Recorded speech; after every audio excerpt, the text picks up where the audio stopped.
Hello everybody and welcome to the WIISS. My name is Matthew Harries. I'm the Managing Editor of Survival and Research Fellow here for Transatlantic Affairs. From this day forward, it's going to be only America first. America first.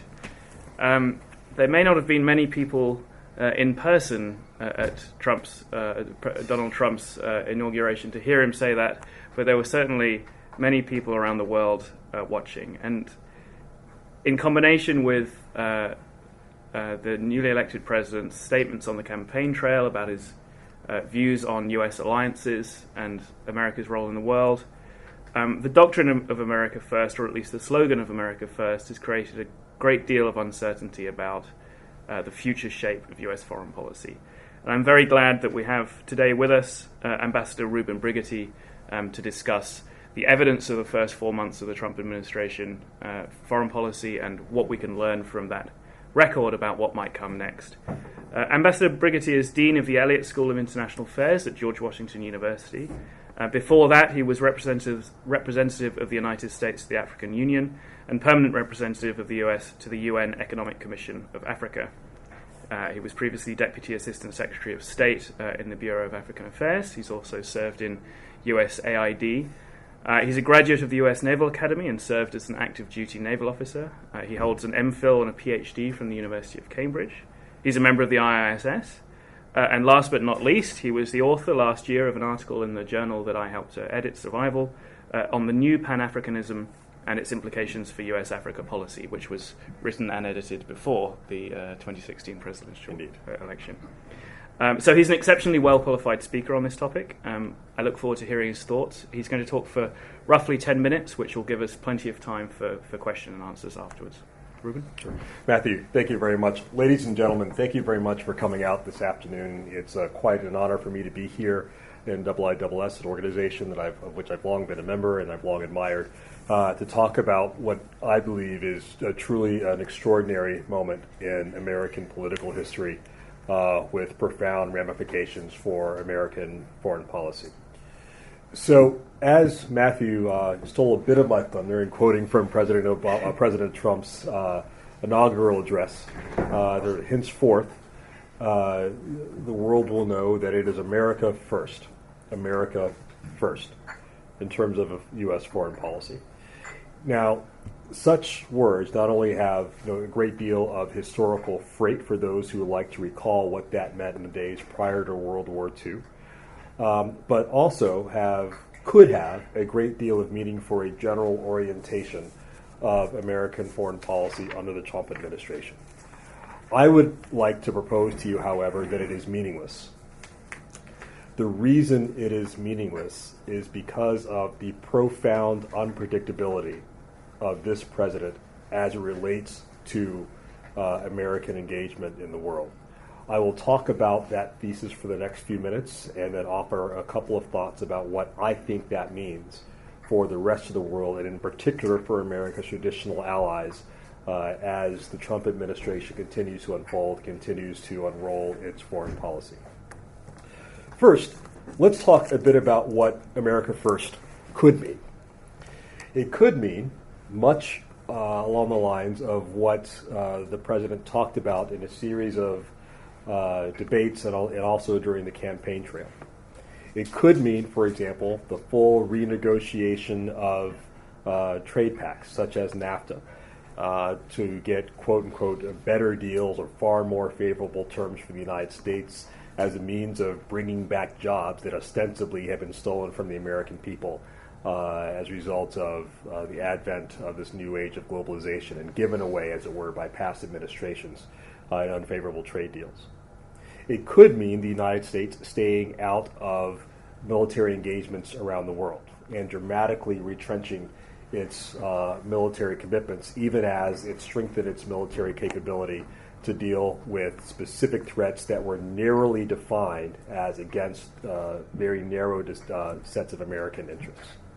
It could mean the United States essentially withdrawing from pesky and problematic alliance and international frameworks, from the climate talks, the Paris climate agreement, to obviously the Iran nuclear deal, to withdrawing from various forms of American advocacy for traditional aspects of human rights and other aspects of the liberal Western order. It could mean all of those things.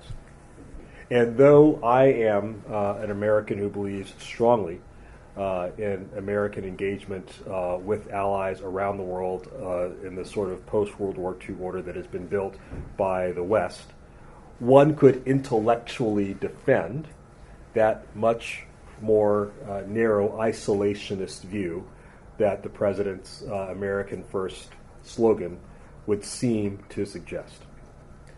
And even that, frankly, would be preferable, because if one understood that that's what the president meant and how he was going to engage, then one could at least predict certain forms of American behavior.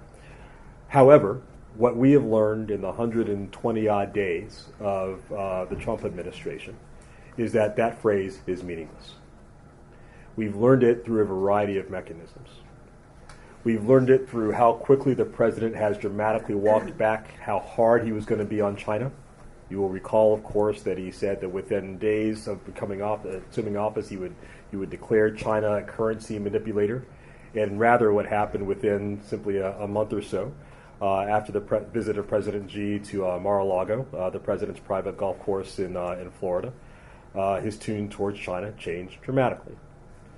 One could argue that it would mean that the president would stay out of new military commitments around the world, as he said he was going to do in Syria, until, of course, he saw a chemical weapons attack and then decided to launch a salvo of cruise missiles against an airfield that ultimately did not fundamentally cripple the ability of the Syrian Air Force to drop chemical weapons.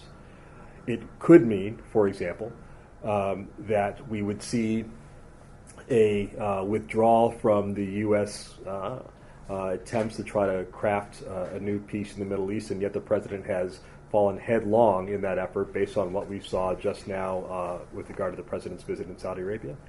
We've also seen him walk back and turn 180 degrees from his assessment of NATO, calling it on the one hand obsolete, then after meeting with Secretary General Stoltenberg saying that it's only obsolete yesterday, but now obviously it's very relevant. Which I suspect is something that we'll hear more of when the president visits NATO later this week. So the first reason why America First is meaningless is because it has basically not had any degree of continuity in the first 3 months of the president's administration.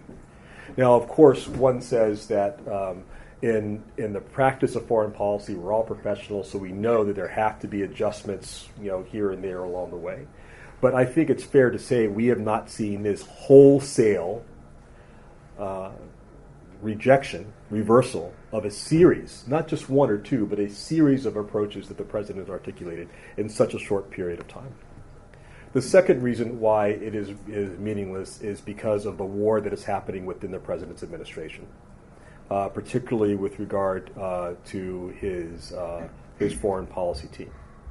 On the one hand, the person that was responsible for the incredibly dark vision articulated in the president's inaugural speech, Steve Bannon, and his assistant, Stephen Miller, we know and we've seen, and it's been widely reported, that they are actively in open conflict with the more traditionalist engagers, as it were, of American foreign policy with regard to Secretary of Defense James Mattis, the new National Security Advisor, H.R. McMaster.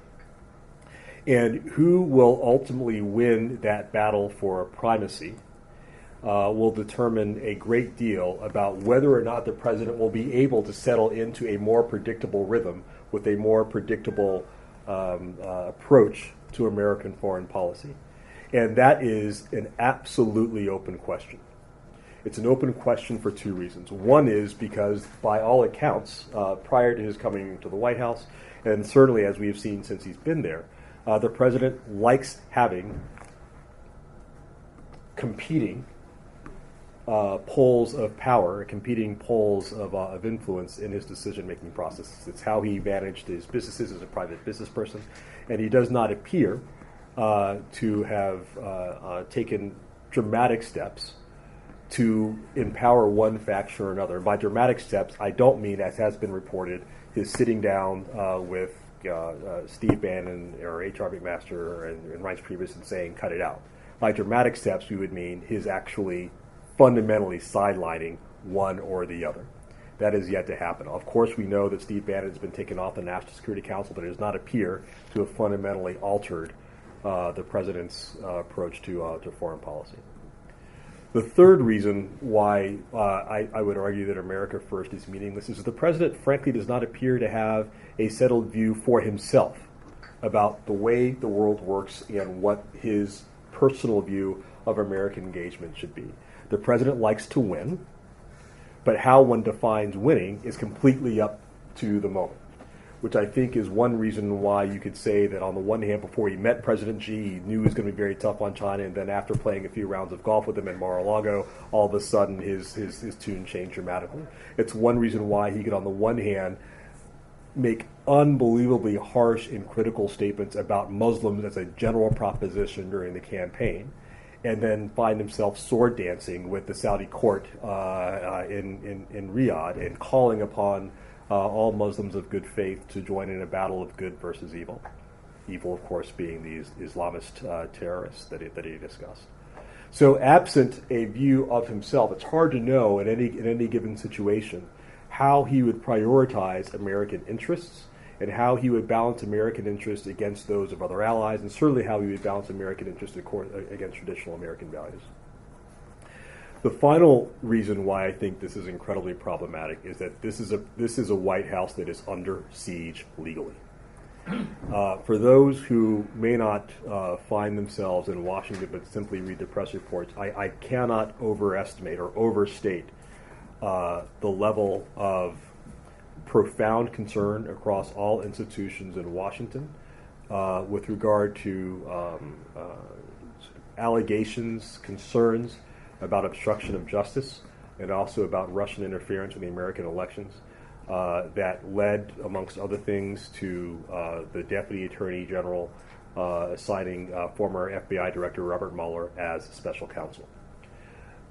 We have not seen, this is unprecedented in the history of American politics for a White House to be under this level of legal scrutiny, arguably potentially exposed to this level of legal jeopardy this early in its administration. And this is not simply or only a matter of, frankly, the extent to which individuals may have been involved in undisclosed contacts with Russia, or even sort of more broadly concerns about Russian engagement in the American presidential election, something that as an American and believer in American democracy, I'm personally very concerned about. The questions about obstruction of justice go to the fundamental roots of the rule of law in the United States. And as the president will have to spend much more of his time dealing with these allegations, dealing with the investigation, regardless of what the investigation will turn out, it will necessarily distract him and distract the Congress from making the sorts of very difficult choices that will have to play out on a wide variety of things, whether it be how one approaches, just in the foreign affairs arena alone, for example, how one will approach issues of climate, or how one will approach the foreign affairs budget, or what we will do with the Iran nuclear deal, or any number of these more strategic questions that cannot be solved with as quick a decision as launching a salvo of cruise missiles, but will have to take a great deal of time and thought. So what does all of this mean for American allies and potentially American adversaries and other onlookers to the world? I would reluctantly come to the conclusion that for the first time, certainly since World War II, the world cannot depend on what America will do in any given circumstance. This is really quite troubling. Whereas before, whether it is the Bush administration and its approach to counterterrorism, or its commitment to win the war in Iraq and Afghanistan, or whether it be the Reagan administration's consistent commitment to confront the Soviets, and ultimately led to the collapse of the Soviet Union and so-called winning of the Cold War. With the White House that is this distracted, that has demonstrated this level of unpredictability and volatility in its actions, that is at this level of warring factionalism with itself, and that frankly has also failed to make basic appointments to senior people across the federal government in the areas of foreign affairs. There is simply no way to know with any degree of predictability how the president will respond, how this White House will respond to existing treaty obligations, to existing understandings on a wide variety of issues, whether it be freedom of navigation in the South China Sea or questions of promotion of democracy in parts of the world where traditionally we have played a leading role in that regard, certainly in Africa, an area of the world in which I'm very familiar, or in parts of Latin America. We simply don't know. And as a result of that, allies certainly will have to begin to make their own strategic calculations about how they will make do in the absence of strong American leadership for the foreseeable future.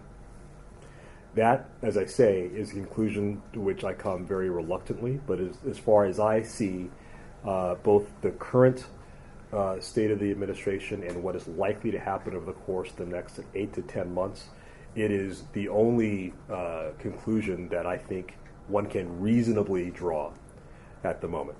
Now, what that means in particular circumstances for either worried allies in the Balkans with regard to, or the Baltics with regard to Russian intentions, or what does it mean for allies in Southeast Asia with regard to increasing Chinese activity? What might it mean for our colleagues in Africa that have traditionally been able to rely on the United States on a host of issues, whether it be supporting peacekeeping operations or addressing pandemic disease?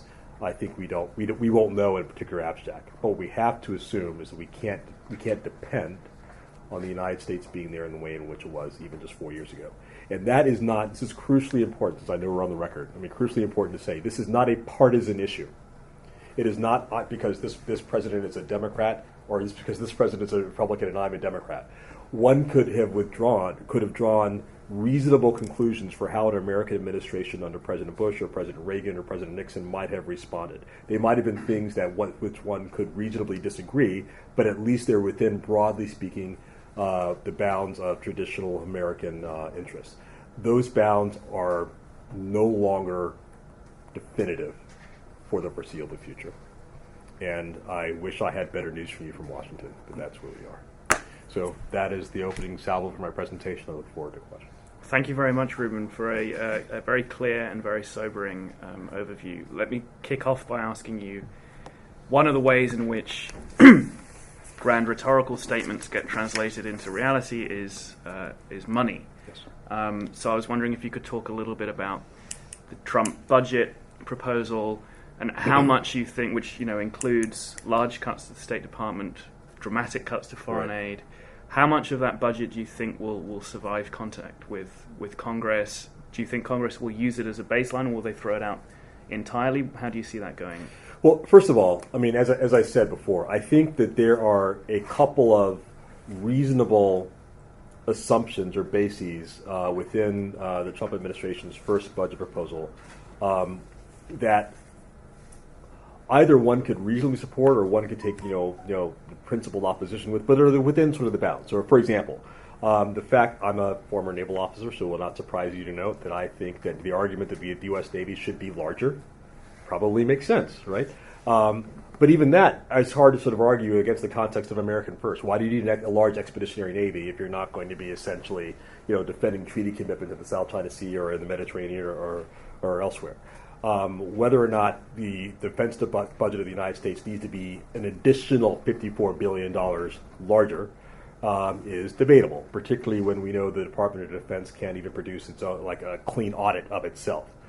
But I suspect that there will be some larger aspect of that members of Congress will support as well, because additional support for the military is a pretty easy thing politically to support the United States, broadly speaking.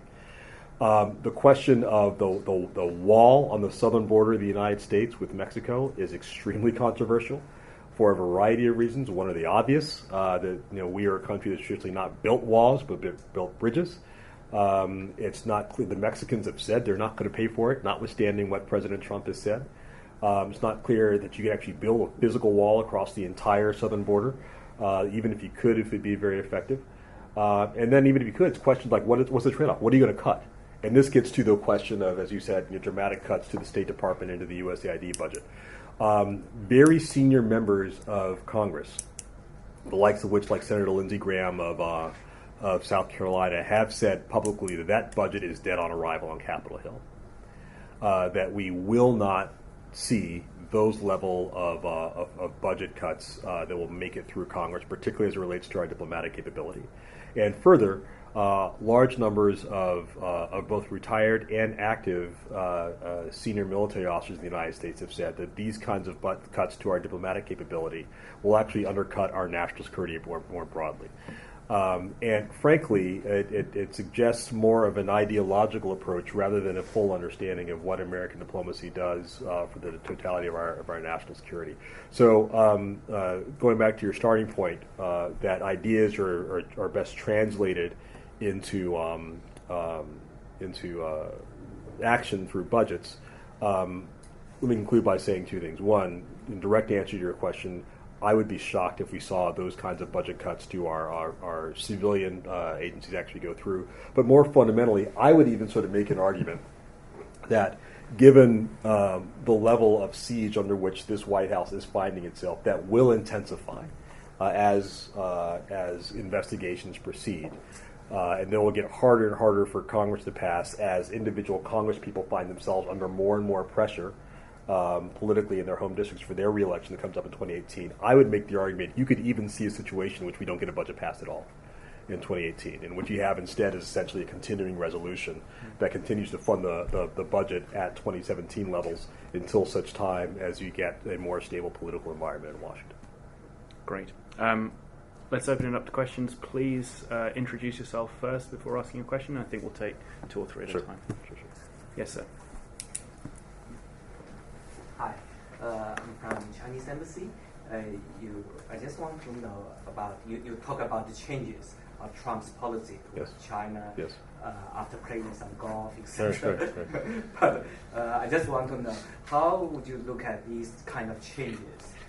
Is it just due to playing some golf, or are there any more fundamental things behind it? And how would you see the Asia pivot policy by the Obama administration? Will it be further pursued? And you also mentioned about the South China Sea. Yes. How would you look at the prospects? Those are very good questions. I will tell you what I would like for my answer to be. I would like for my answer to be that the president and his national security team have taken a thorough examination of U.S. policy towards China in the region over the last decade, and particularly over the last 8 years of President Obama. And because of principled differences they have with the Obama administration with regard to how one manages this, what is easily the most important bilateral relationship in the world, they have made a series of specific choices that will emphasize cooperation with China in these areas, that will allow for principled disagreement, if not more robust disagreement if necessary in these areas, and those will be the bases for the U.S.-China relationship at least for the next 4 years. I can promise you that has not happened. And what has happened instead is a couple of things. One, we've seen increased belligerence from North Korea, with the recognition that China must be part of the solution to dealing with instability on the Korean Peninsula.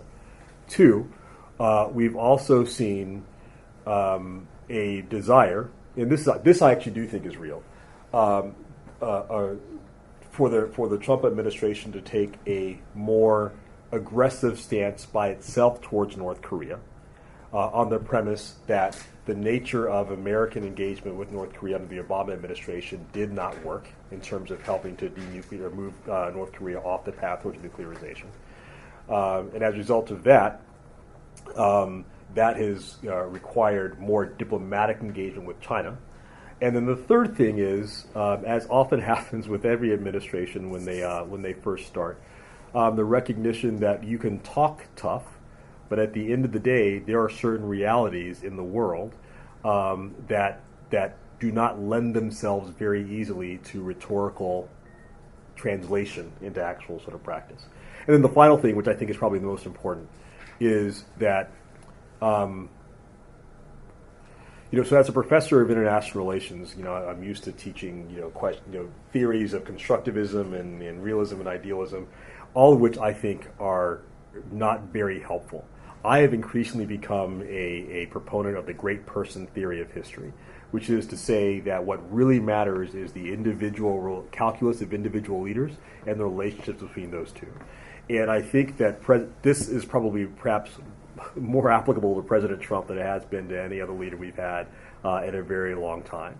So somebody who, on the one hand, could make a very sort of bold set of declarations against Muslims, against China, whatever, and then he finds himself confronted, or against NATO even, for that matter, and then finds himself confronted with the individual leader and in a desire to make a deal, fundamentally changes his entire orientation.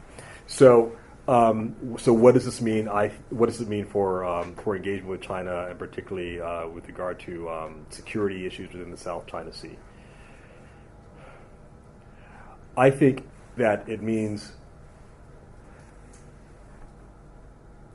I'm not a China expert, but one of the things I've observed is the very closely choreographed diplomacy between the United States and China over years, and how much that diplomatic engagement has to be coordinated at various levels, from the heads of state down through the foreign ministries to ambassadors all along the way. That kind of traditional diplomatic engagement will become less and less important for this president. And will become more and more important under this administration is direct contact between the respective presidents and their most trusted advisors in order to address a wide range of both security and economic issues going forward, which will require, frankly, a fundamental shift, I would respectfully submit, for the Chinese in terms of how they engage with the United States. You said take 2 or 3. I'm sorry, I answered that question first. You just said the phrase most trusted advisors. Right. In the Trump case, who's at the top of that list? So there was a television series in the United States called The Game of Thrones. I'm not sure if you know or familiar. Some of it clearly you do. In which basically people are killed routinely in an epic power struggle. I think that, frankly, that applies to this White House with maybe 2 exceptions. The first being the president's daughter, the second being the president's son-in-law. Absolutely everybody else is disposable. And in fact, there's been press reporting this week that the president has said that when he comes back from his foreign trip, he will make a couple of firings, several. And in fact, I think I just saw a tweet from The Hill today saying that the Deputy National Security Advisor, Casey McFarland, finally was on her way out. That has been rumored for some time. I think, amongst lots of other problems with what I just told you, the other problem is that, as far as I know, neither the president's daughter nor the president's son-in-law have the depth of experience in international affairs to be able to give the president, frankly, very sound advice on how to conduct America's business in the world. And yet they are, as I said, his most trusted people in that regard. Okay. Yes, the lady in the back. Hi, my name is Zoe. I'm originally from China as well. I live in America for the past 5 years. Where? Chicago. Okay. Yeah. I'm currently working for IISS as a joint economics and strategy intern. Yes. My question would be, okay, so with the East Asia One Belt One Road project and multiple investment projects, what China is going on in Europe, Middle East, and Central Asia, obviously China is the largest influence, not only economics, but also political influence to Eurasian continent. Right. What do you see like Trump will react to this? I mean, personally, from history, I don't believe U.S. will just like China largest influence from all aspects in Eurasia. Thank you. Sure. Yes, sir. Stuart MacDonald from Ministry of Defence. I think in order to try and understand this, as you say, unprecedented situation, I think, and this would be very generous to the administration, that there are things we only know through their testing and trying. So clearly, we now know that the administration will tie itself to Saudi Arabia and Israel to put pressure on Iran and to put pressure on Sunni terrorism. And that would seem likely to endure given the commitments, not least with the arms deals with Saudi. But my question really concerns Russia. Yes. So you were right to point out, I think, that Generals Mattis and McMaster, the grown-ups, so to speak, have a very difficult hand, but are very important sources of genuine expertise.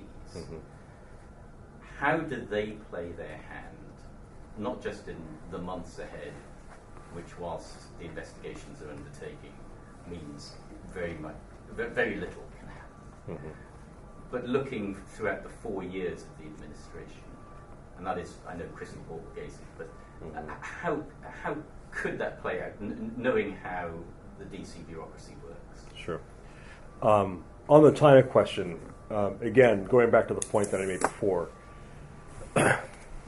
one could make a strategic argument about how the United States, as a country, will work to manage the peaceful rise of China, not only in East Asia, but in other parts of the world, across Central Asia, in Africa, and elsewhere. But that articulation, or that such a strategic view, depends on the assumption that the United States, as on its current historical moment, is capable of managing that kind of relationship and reacting to various approaches by China in this case, but also by other actors. What I can just honestly tell you is, in my conversations with State Department colleagues around the world, they are lacking guidance. They don't know, broadly speaking, how they should be, what the nature of our policy is, broadly speaking, with any number of issues. And also, they're also largely lacking leadership in the field, both either because there aren't ambassadors in certain places or because those ambassadors are not receiving instructions from confirmed assistant secretaries or from the White House through a policy process that has been very vetted. I know that this sounds very technical, but I can't underestimate. I can't overestimate. Overstate. I'm sorry. You know what I mean. You can't basically trivialize how important it is to have those processes in place so that you can actually translate a broad strategic vision into actual diplomatic and economic action on the ground. So I think, frankly, what will happen is that until such time, if the Trump administration is able to discipline itself from the very top, decide on, broadly speaking, a strategic framework to the world that it wants to engage, and to appoint the people across the government to implement that vision, what I think will happen is that you will see a number of I won't say adversaries, but I will say sort of traditional sort of peer competitors around the world that will be able to push beyond the limits of what they've normally been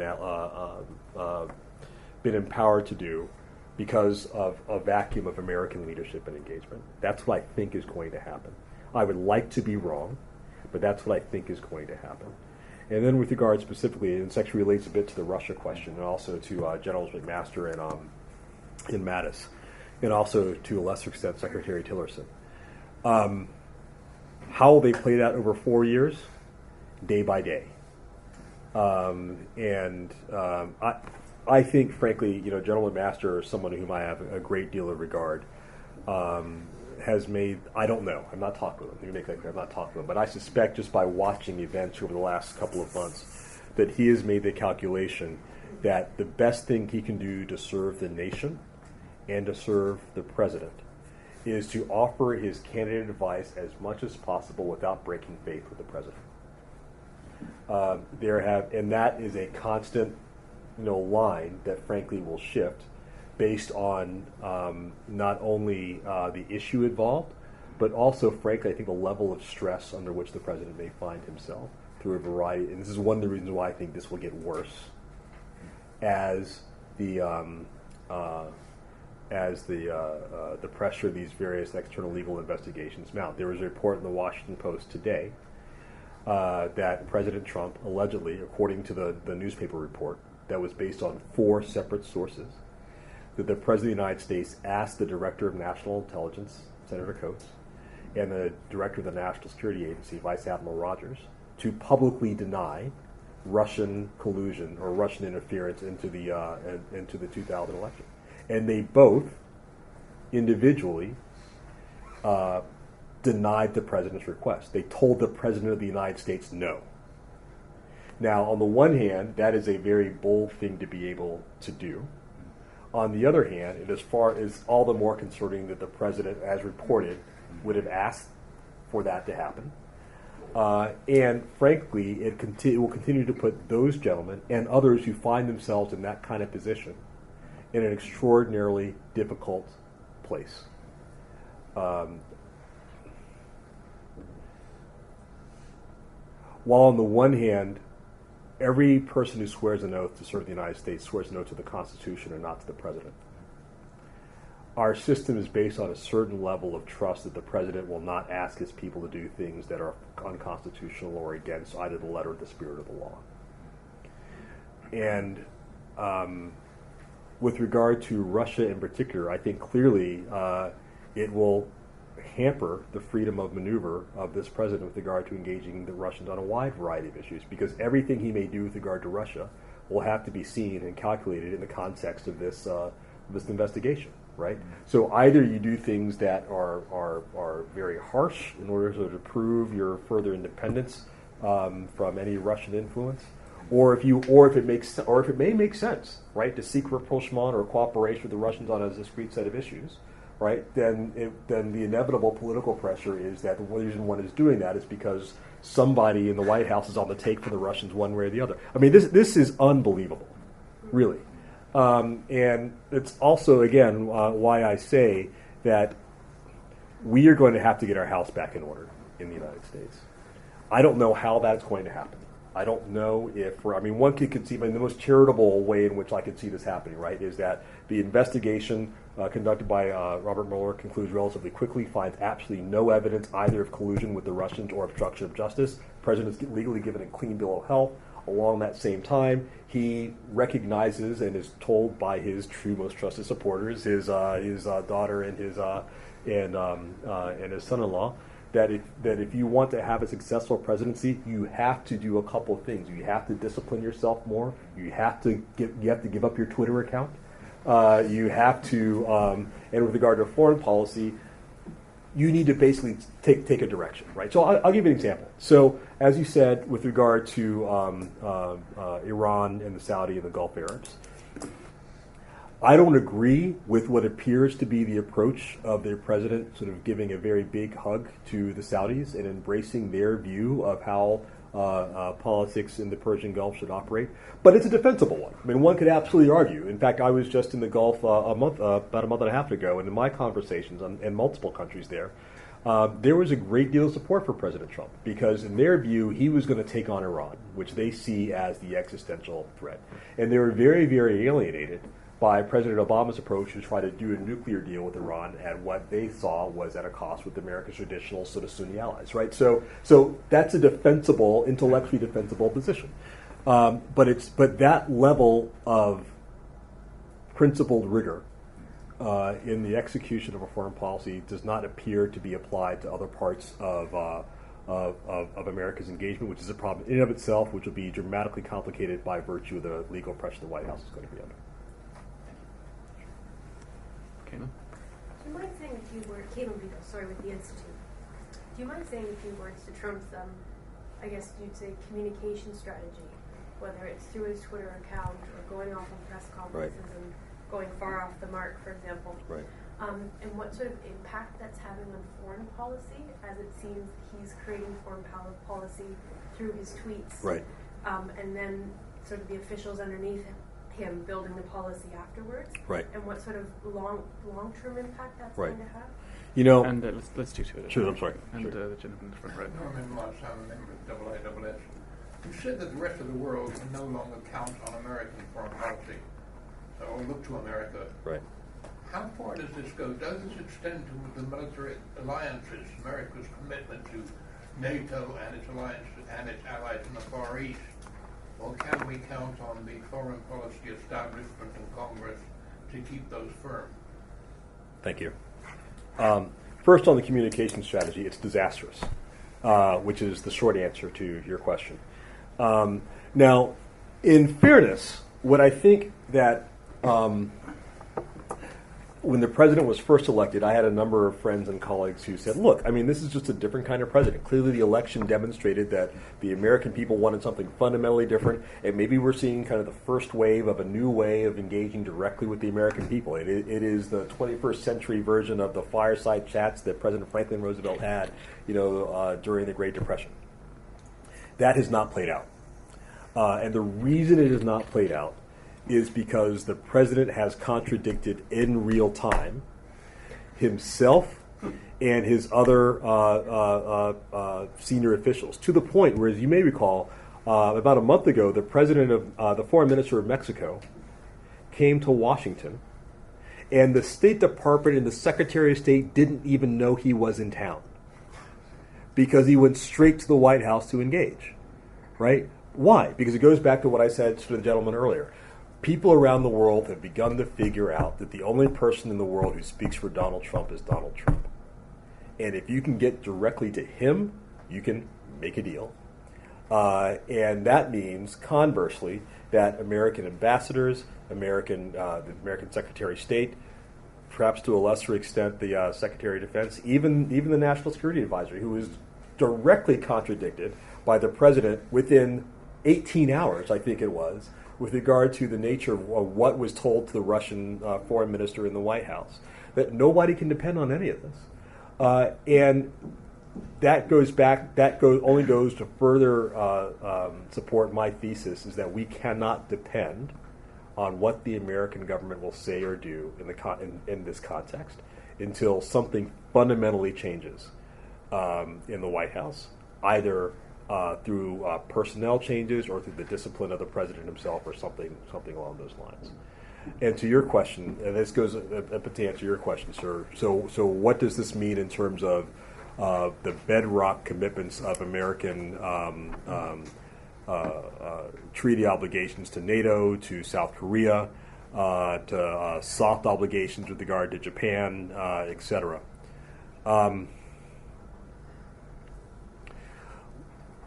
Let me make two arguments. The first argument is that it means nothing, in the sense that America will adhere to those treaty obligations if for no other reason than as a matter of habit, and sort of like diplomatic habit, right? Which is to say that, in all these sorts of circumstances, I mean, there are both political components to these treaty obligations, and then there are sort of like bureaucratic and military components. Like, so there are war plans that have been drawn up for every conceivable scenario, for the Russians coming across the Boulder Gap, for the North Koreans coming across the DMZ, for other sorts of things in other parts of the world.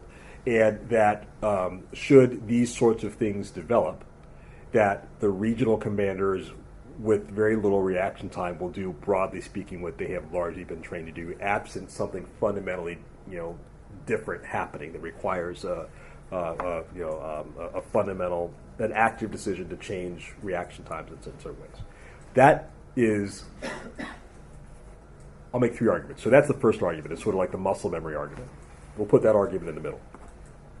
On the other side of the argument is a reasoned process by the president and his national security advisors of a full review of all of our treaty commitments, and thus the decision that we will hold fast to these commitments. We will seek revisions in others or whatever, but based on some reason analysis.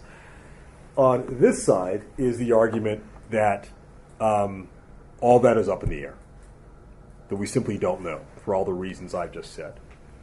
Along this spectrum, if I were a betting man and had to go to Ladbrokes and make an argument about what that would mean, I would place my bet somewhere between the middle and the far right on this side.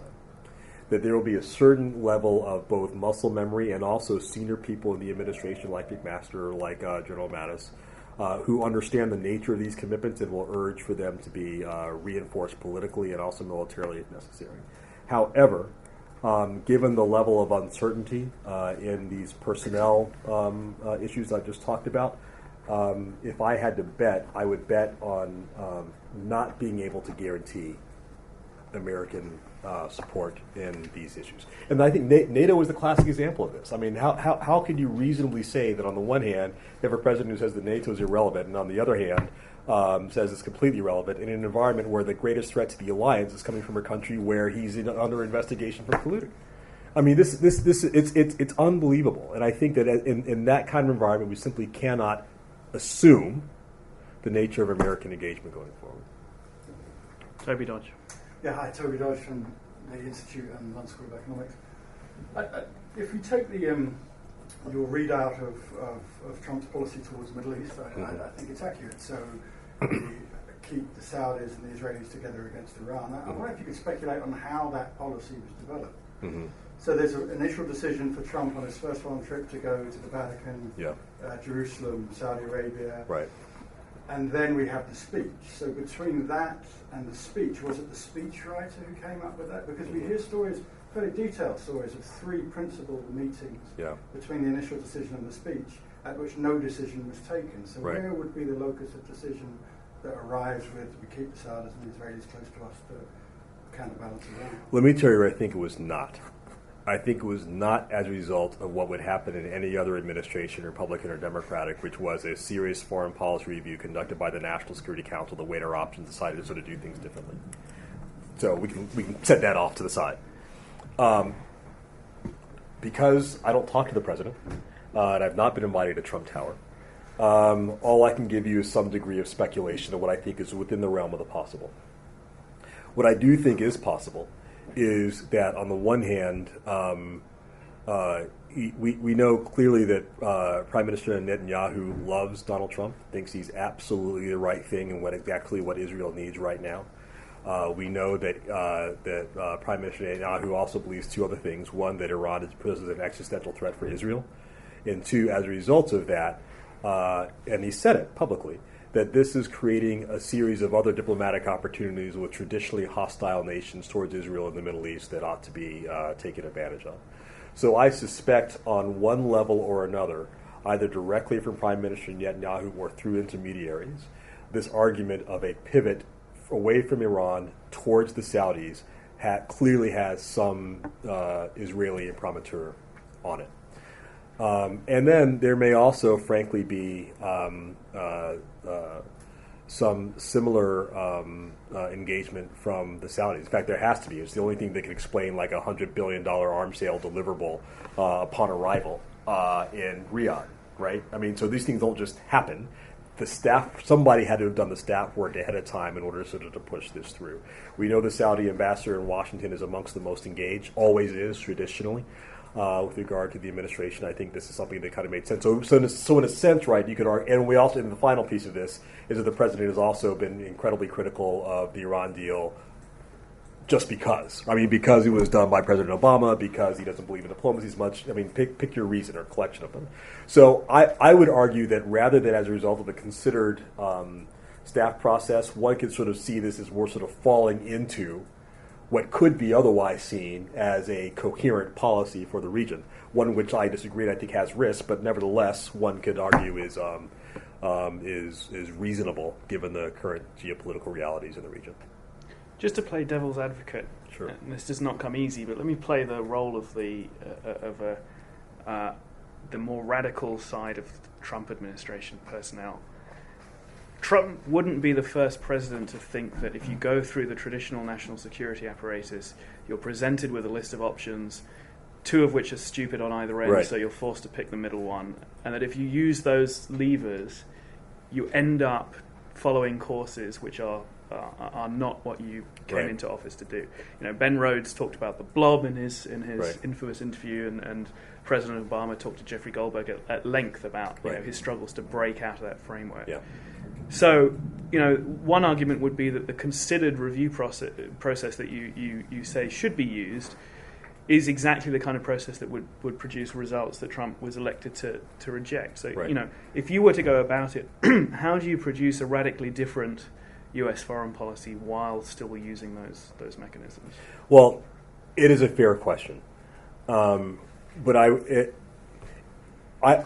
would accept the premise of that question as a means of explaining how the president has made a certain set of decisions. If you could tell me what the locus was of other, expert advice to which the president is receiving, I don't know what that is. I haven't seen it. And further, and this also goes, I think, to the argument of the Steve Bannons of the world who argue about the so-called deep state that has so fundamentally captured American interests that it's incredibly hard for any American president, particularly one who stands for things that the particularly the pinstripes, liberal Democrats that occupy Foggy Bottom in their view disagree with. As I said from the very beginning of my talk, I could absolutely appreciate a president who came with a formed view of American engagement in the world that happened to be different from my own, and also came to view with an understanding of the levers of American power to execute that pivot. But that's not what has happened. What has happened instead is a president that has demonstrated zero discipline in both messaging and also in the policy-making process, and even with regard to the Syria example of the actual application of American hard power, that has, in a couple of cases, stumbled into a defensible position, as he's done in Saudi Arabia, arguably as he's done with China for now, but it also risks making major blunders, and that it has found himself completely unsupported by technical expertise, because he's not only alienated the people that are in government, but has not managed to sort of put his own experienced people elsewhere. And that is not a recipe for success. Okay. Yes, sir, in the front row. David Ramsbottom, a member of the Institute. At the time that President Trump was inaugurated, there was a speculative article suggesting that the administration would find him so impossible that they would be moving to impeach him, and that the vice president might be the agents of the impeachment, because the administrators were finding that life was simply impossible under this man. Now, in your very worrying overview, you've hinted that, for instance, the State Department officials are feeling the lack of leadership and advice and guidance. How likely do you think that it is that the administration will hit back against this situation that you described? Sure. And because we're running short of time, let's take the gentleman at the back as well. Derek Marshall, a member of the Institute.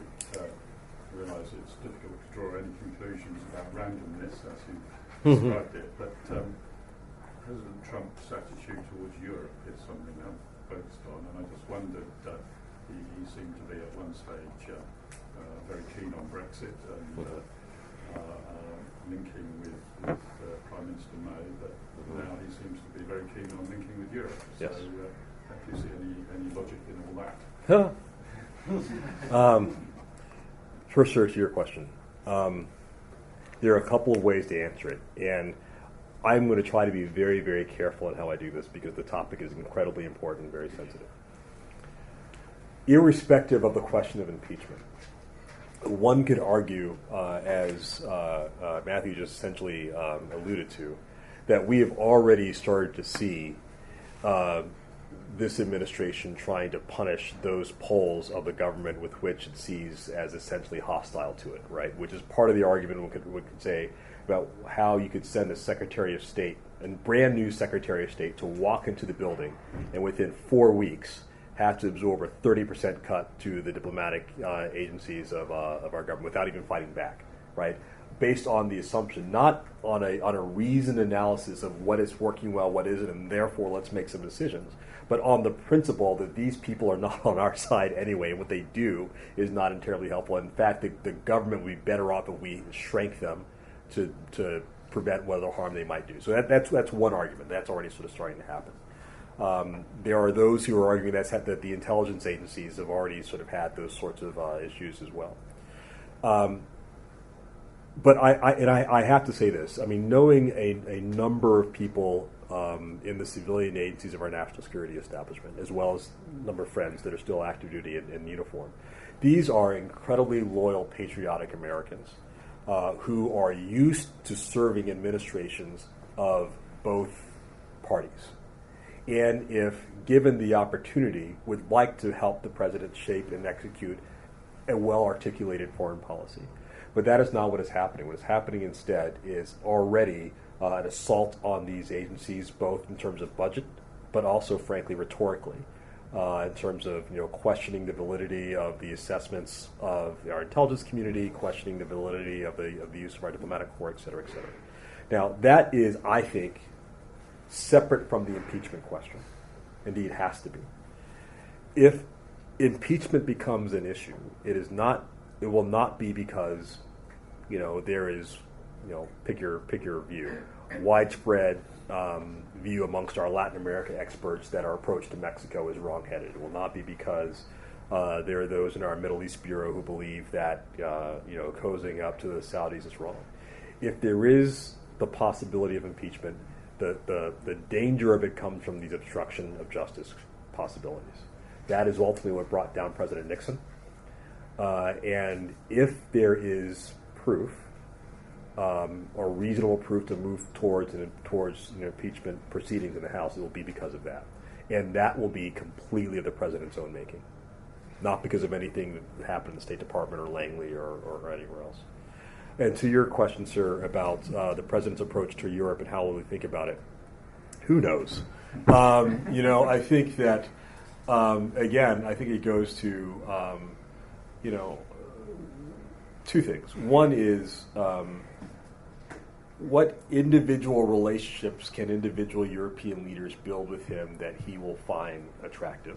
I think had Marine Le Pen won in France, they would have been kinsmen of similar stripe. That did not happen, as we all know, thankfully. And he does not get along well with Angela Merkel, so far as we could tell. But what is attractive, I think, is the idea of Europe as a single market that can, potentially find something other than TTIP as a mechanism for boosting American-European trade. But who knows if that will proceed? I wish I could give you a better answer, but I think that's. Again, it goes to underscore my fundamental point that the watchword of the day is unpredictability. And I think that one can't simply assume that the president will find his sea legs tomorrow. I think, like gravity, you have to assume it, and therefore sort of plan against it for the foreseeable future. Well, Reuben, thank you very much. We're out of time, unfortunately, and you haven't left us much hope to go on. But that's been an extremely clear and very bracing outline of the challenges the United States is facing in what is obviously a very extraordinary moment. I'd just like to invite everyone to join me in thanking Reuben for his talk.